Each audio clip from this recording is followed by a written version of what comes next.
And welcome class 7th के बच्चे जो भी हैं उन सभी के लिए बता दूं कि आज हमारा चैप्टर नंबर 4 स्टार्ट हो चुका है, जिसके बारे में हम बात करें हीट मतलब क्या होती है, गर्मी।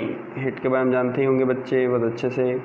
चलो यहाँ से हम हमारा टूल उठाते हैं, टूल में पेन लेते हैं, ठीक है।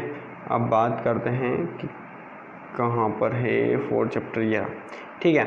In the chapter number 3 you learn that woollen clothes are made from the animal fibre. जो हमें अभी जस्ट इससे पहले पढ़ा है कि जो वूलन है वो एनिमल फाइबर से बना है। You also know that cotton cloth are made from plant fibre. और हम ये भी मानते हैं कि हम कॉटन जो मिलती है हमें प्लांट के पास जो कॉटन होती है उससे मिलते हैं हमें वो fibre. We wear woollen cloth during winter when it cold outside. देखो हम गर्मी के बारे में बात कर रहे हैं ना, तो एक स्टोरी समझ रहे हैं अपन। तो अगर आप ठंड के अंदर, पहले मैं पढ़ लेता हूँ फिर बताता हूँ आपको। We wear woollen clothes during winter when it's cold outside. Woollen clothes keep us warm. We prefer to wear light coloured cotton cloth when it is hot. These give us a feeling of coolness. You might have wondered why particular type of clothes are suitable for a particular season. अब मैं आपको बताता हूँ कि जब गर्मी का season आता है तो हम जो भी कपड़े पहनते हैं वो लाइट कपड़े पहनते हैं, हल्के, ठीक है। और कोई डार्क कलर नहीं होते, हम लाइट कलर उसमें यूज़ करते हैं, जिसकी वजह से हमें कूलनेस मिलती है। तो ऐसा क्यों? और जब ठंड आती है तो हम कॉटन का कपड़े को, मतलब एक कॉटन के जो कपड़े होते हैं उनको पहनते हैं तो हम अंदर से हमें गर्मी मिलती है। तो ये ऐसा क्यों होता है? बाहर से उसको ठंडा रखता है और अंदर से क्या होता है, हम गर्म रहते हैं। In winter you feel cold inside the house. अगर आप घर के अंदर हैं, आपको ठंडी लग रही है, तो if you come out in the sun, जब आप घर से बाहर आते हैं, यू फील वार्म। जब आप खुले, जब समर की बात होती है, जब ठंड की बात होती है, तो जब आप गर्मी में बैठेंगे, समर के अंदर जब घर के अंदर रहेंगे तो हमें ठंड बड़े अच्छे रहेगी, कोई दिक्कत नहीं है, ठंडा माहौल रहेगा, घर में पंखे चला लेंगे। लेकिन जैसे हम बाहर जाते हैं तो समर में क्या होता है, बहुत तड़कती भड़कती गर्मी पड़ती है, तो हमें बहुत भयंकर गर्मी लगती है, तो हम अंदर आ जाते हैं। लेकिन ठंड में ऐसा नहीं है। ठंड में हम क्या होते हैं, बाहर रहते हैं तो गर्मी मिलती है और अंदर रहते हैं तो ठंड लगती है। तो ऐसा क्यों होता है? How do we know whether an object is hot और कोल्ड। कैसे हम पता करें कि एक ऑब्जेक्ट जो है वो हॉट है, गर्म है, और कैसे पता करें कि वो ठंडा है? How do we find out how hot और cold an object is? In this chapter we shall try to seek answer to some of this question. इन सब के क्वेश्चन के आंसर हम इस वीडियो में जानेंगे। गला थोड़ा ख़राब था, इस वजह से हाँ चलने लग गया था, थोड़ा पढ़ लेते हैं। हॉट एंड कोल्ड, देखो गर्म एंड ठंडा क्या है ये, इस प्रोसेस को समझते हैं। In our day to day life we come across a number of object, some of them are hot, जिसमें से कुछ गर्म है कुछ ठंडे हैं। जैसे आइसक्रीम जो होती है वो बिल्कुल गर्म होती है, नहीं होती ना, ठंडी होती है। इसी टाइप से जैसे अगर टी की बात करें, टी कप में जो टी होती है वो भी हम गर्म पीते हैं, तो ये एक वार्म चीज़ है। तो हमने कुछ अलग अलग क्राइटेरिया डिसाइड कर रखे हैं, जो ठंडे होंगे और वही कुछ गर्म होंगे। And some of them are cold, tea is hot and ice is cold, ये अभी जस्ट बात करी। List some object you commonly mark this object as hot और कोल्ड। जो नीचे जो टेबल है ना वो खाली दिख रही है तो उसको फिलअप कर देना। आप समझ गए होंगे कौन सी ठंडी कौन सी गर्म चीज़ डालना है आपको। Do not touch objects which are too hot. Be careful while handling a candle flame or a stove. आपके लिए बेटा नोटिस है ये कि अगर कोई गरम चीज़ हो या फिर कोई स्टोव जल रहा हो तो उन गरम चीज़ों को, उन गर्मी वाली चीज़ों को आपको छूना नहीं है, ठीक है ना, दूर रहना है। और अगर बहुत इम्पोर्टेंट है, जैसे लेना ज़रूरी है, कुछ करना है, तो कपड़ा लो और उसका ढंग से यूज़ करो, ठीक है। We see that some object are cold while some are hot, कुछ ठंडे हैं कुछ गर्म हैं। You also know that some object are hotter than other while some are colder than other. कुछ ऐसे भी होते हैं जो ठंडे होते हैं लेकिन कुछ उन ठंडों से भी ज़्यादा ज़्यादा ही कोल्डनेस वो रखते हैं, कुछ होते हैं थोड़े गर्म, कुछ होते हैं ज़्यादा गर्म, लेकिन सबके बारे में बताते हैं। ये बार बार ऐसे क्वेश्चन क्यों होता है, ठीक है ना, अभी हम पढ़ेंगे इसके बारे में। How do we decide which object is hotter than other, हम कैसे बात करेंगे कि कौन सा ऑब्जेक्ट किससे ज़्यादा गर्म है, कि ये थोड़ा गर्म है उससे ज़्यादा गर्म है। We often do it by touching at the object, हम इसको हम टच करके भी चेक कर सकते हैं, but in our sense of touch reliability, हमारा टच करने का जो सेंस है वो गर्म को चेक करने के ऊपर डिपेंड करता है। जैसे हम एक्टिविटी लेते हैं, take 3 small tubs container, 3 container ले लो, label them A B C, put cold water in container A, hot water in container B, and एक और चीज़ दे रखी होगी, कहाँ चला गया, वाटर इन कंटेनर, ठीक है, hot water in container B, mix some cold and hot water in container C। Container A में हमें बिल्कुल कौन सा पानी डालना है, बिल्कुल कोल्ड ठंडा वाला पानी डालना है, यानी जो पहला कंटेनर है बिल्कुल ठंडा है, दूसरे कंटेनर बिल्कुल गर्म है, तीसरा कंटेनर में ये थोड़ा ठंडा है थोड़ा गर्म, दोनों को मिक्स करके तीसरे में डाल दो। अब चेक करेंगे, हमारा तो सिस्टम जम गया है। Now deep your left hand in container A and the right hand container B। जब आप ये करते हैं तो the hand in the 2 container of 2 to 3 minute, put both the hands simultaneously in container C, do both the hands get the same feeling, तीनों में आपको एक अलग फील मिलेगा। अब यहाँ पे बूझो जो है वो ये तो कन्फ्यूज रहता है, हमें इसका आंसर देना पड़ेगा। Boso's confusion show that we cannot always rely on our sense of touch to decide whether an object is hot or cold. Sometimes it may deceive us. Then how do we find out how hot an object really is? A reliable measures of the hotness an object is its temperature. देखो, हम हमारी body से normal क्या बता सकते हैं कि वो गर्म है ये ठंडा है, लेकिन ये नहीं बता सकते कि वो कितना गर्म है और ये कितना ठंडा है, ठीक है। तो इसके हिसाब से फिर हमें क्या करना पड़ेगा, हमें कुछ चीज़ों पे डिपेंड रहना पड़ेगा, जिसे हमें कहते हैं टेम्परेचर नापने वाली चीज़, जिसे कहते हैं thermometer. Temperature is measured by a device called thermometer. तो थर्मोमीटर से हम चेक कर सकते हैं कितना मेजरमेंट उसका आ रहा है। Measuring temperature, have you seen a thermometer?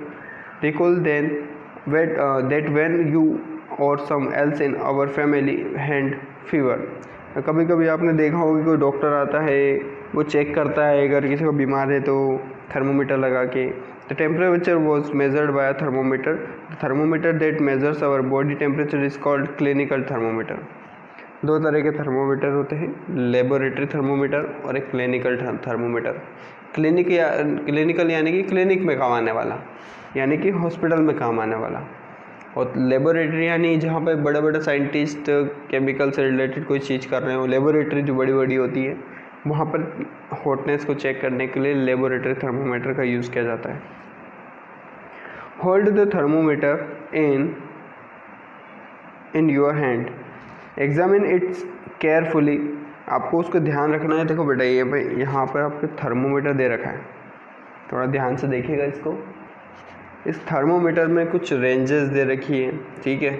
अब डिग्री सेल्सियस दे रखा है, ठीक है, फ़ारेनहाइट भी दे रखा है। Your hand and examine it carefully, आराम से पकड़ो और आराम से पहले उसको रीड करो। If you don't have a thermometer, request a friend to share if. अरे यार, ये तो वो वाली बात हो गई, आपके पड़ोसी के पास हो तो ले लो, ठीक है ना। Clinical thermometer looks like the one show, ये इस टाइप का कुछ दिखता है, ठीक है, clinical thermometer. A clinical thermometer consist of a long narrow uniform glass tube, एक लंबी कांच की ग्लास का एक ट्यूब होता है। It has a bulb at one end, ये बल्ब, इसको बल्ब कहते हैं। ये ब्लैकिश कलर दिख रहा है, इसको कहते हैं bulb. This bulb contain mercury, mercury एक टाइप का लिक्विड मेटल है, ठीक है। ये जो मर्क्यूरी है, outside the bulb small shining threads of mercury can be seen. आप उसको कांच के अंदर हल्का सा आप देख भी पाएंगे कि वो बिल्कुल चमकने वाली चीज़ दिखेगी आपको लिक्विड टाइप से। If you do not see the mercury threads, rotate the thermometer bit till you see if you will be find a scale on the thermometer। मतलब उस पर आपको डिग्री सेल्सियस की स्केल मिलेगी और उसमें आपको वो सारी चीज़ें मिल जाएगा, आपको दिख जाएगा कहाँ पे मर्क्यूरी अगर आपके पास थर्मोमीटर है तो। A clinical thermometer reads temperature from 35 degree to 42 degree Celsius. इसके आसपास का थर्मोमीटर वो चेक करता है, क्योंकि नॉर्मल ही टेम्परेचर देखा जाता है कि कितना उसका टेम्परेचर बढ़ रहा है, ठीक है। रीडिंग अ थर्मोमीटर, कैसे रीड किया जाता है थर्मोमीटर को? Let us learn how to read a thermometer. First note the thermometer different indicated between the two bigger mark. Also note down the number of division shown by the smaller mark. Between these marks, suppose the bigger marks read 1 degree, there are 5 division between them, then 1 small division। देखो division मतलब यहाँ पे ये दे रखा है कि वहाँ पर आपको एक डिवीज़न के बीच में 5 छोटे छोटे स्मॉल डिवीज़न दिखेंगे, ठीक है ना। अब मैं बताता हूँ डायग्राम में लेके जाके आपको, जरा ये देखो यहाँ पे ध्यान से। यहाँ पर ये जो ब्लू कलर का कलर दिख रहा है आपको, ये ब्लू कलर, यहाँ पे ये जो रेड कलर दिख रहा है, ये रेड कलर आपको क्या बताने की कोशिश कर रहा है कि ये एक बिगर डिवीज़न है, ये भी एक बिगर डिवीज़न है, इसके बीच में स्मॉलर डिवीज़न है, इनकी बात हो रही है। तो इनको अच्छे से मेज़र करना होता है। पता चला रेड कहाँ था, कौन सी चीज़ बतानी थी और कौन सा उसके पास वाला नंबर बता दिया आपने, तो ऐसे मेज़र नहीं होता है, ठीक है ना। चलो वापस बढ़ते हैं, वहीं पे जाते हैं। कहाँ थे अपन? यहाँ थे, इस जगह थे। तो ये कुछ है 1/5, यानी कि एक डिवीज़न के बीच में 5 स्मॉल यूनिट होती है, ठीक है। यानी एक के बीच में 0.2 डिग्री सेल्सियस का डिफरेंस होगा। Was the thermometer preferable with an antiseptic solution? Hold it firmly and give it a few jerk. The jerk will be bring the level of mercury down, ensure that it falls below 35 degrees Celsius. Now place the bulb of the thermometer under your tongue. देखो सबसे पहले क्या करना है, thermometer लो और उसको पता है क्या करना होता है, उसको एंटीसेप्टिक सॉल्यूशन से अच्छे से साफ़ करो, ठीक है। और साफ़ करने के बाद, साफ़ इसलिए करना है क्योंकि उसको फिर आप अपने टंग में रखोगे, उस पर कोई बैक्टीरिया होंगे, फिर आप उसको मुंह में लोगे तो फिर वो बैक्टीरिया आपके मुंह में जाएंगे, इसलिए पहले साफ़ करना, क्लीन करना ज़रूरी है। और एक हल्का सा झटका मारो उसको बल्ब की तरफ, तो जो मर्क्यूरी अगर ऊपर की तरफ होगा तो उसका जो लेवल है वो बल्ब में चला जाएगा। और चेक कर लेना कि कौन सा टेम्परेचर अभी दिखा रहा है, ठीक है। उसके बाद अपना बॉडी का टेम्परेचर चेक करना।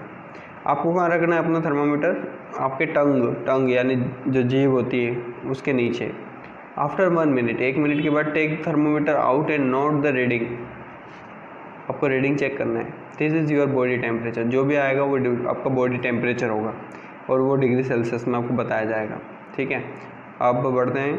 The normal temperature of human body is 37 degree Celsius. Normal इतना होना चाहिए। Note that the temperature is stated with its unit, ठीक है। वो सारी चीज़ें उसमें लगी रहती है, यूनिट के हिसाब से बताता है। डिग्री सेल्सियस, फ़ारेनहीट, ये सारी डिग्री है टेम्परेचर नापने की। Measure the body temperature of some of your friend. Check करो और बात लिख दो इसमें, और क्या है, नहीं है तो इस मन से लिख दो। Clinical thermometer record is the body temperature of every person 37 degree Celsius. हाँ चलो ठीक, अब ये बढ़ते हैं आगे।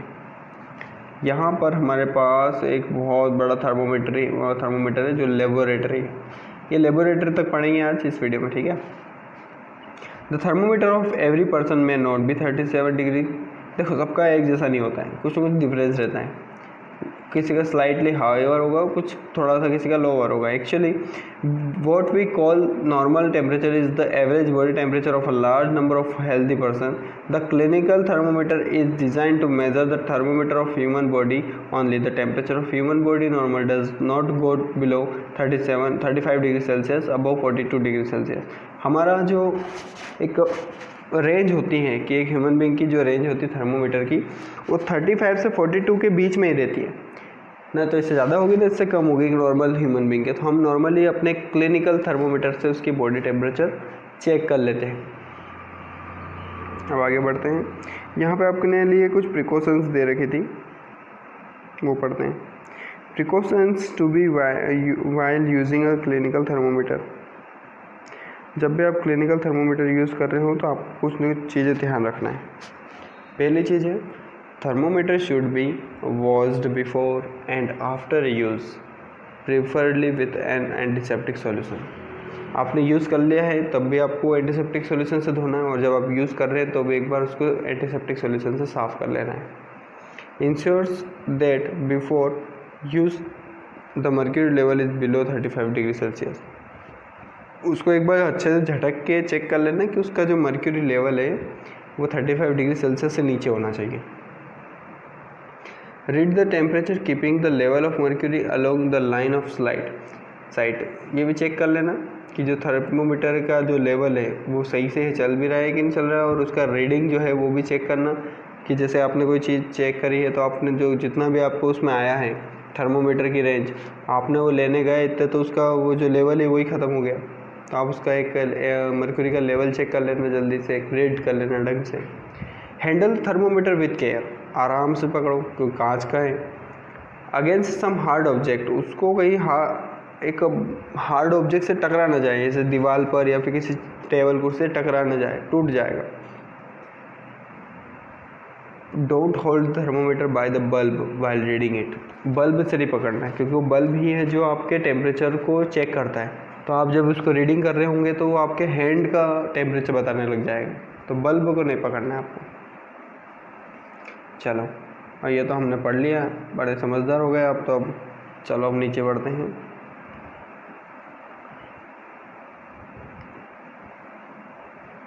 सावधान, किस चीज़ से सावधान होना है, देखो।